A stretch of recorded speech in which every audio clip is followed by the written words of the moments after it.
বাস্তুশাস্ত্র অনুসারে বলা হয়, যার বাড়িতে অগ্নি অর্থাৎ রান্নার স্থান সঠিক জায়গায় থাকে সেই গৃহে সুস্বাস্থ্যের সাথে সাথে প্রচুর ধন ও অর্থের আগমনও ঘটে।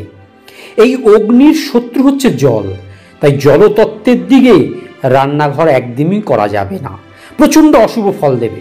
প্রথমে আমরা আমাদের এই রকম একটা বর্গাকৃতি বাস্তুকে 9টি সমান ভাগে ভাগ করে নিয়েছি।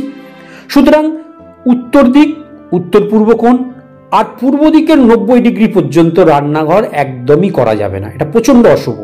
এছাড়াও ব্রহ্মস্থান এবং নৈঋত কোণেও রান্নাঘর করা যাবে না। রান্নাঘর করার জন্য সবচেয়ে উত্তম স্থান হলো অগ্নিকোণ।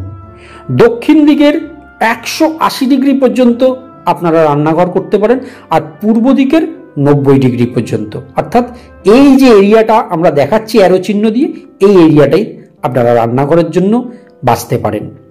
বায়ুকোণে আর পশ্চিম দিকে আমরা দুটি কমলা টিক দিয়েছি। কেন? কারণ যদি কোনোভাবেই আপনারা অগ্নিকোণে বা দক্ষিণ দিকে বা পূর্ব দিকে রান্না করার সুযোগ পাচ্ছেন না, তখন এই দিকগুলোকে বিবেচনা করতে পারেন। এতে এভারেজ রেজাল্ট পাওয়া যায়, অর্থাৎ খুব ভালো ফল পাবেন না, আবার খুব অশুভ ফলও পাবেন না।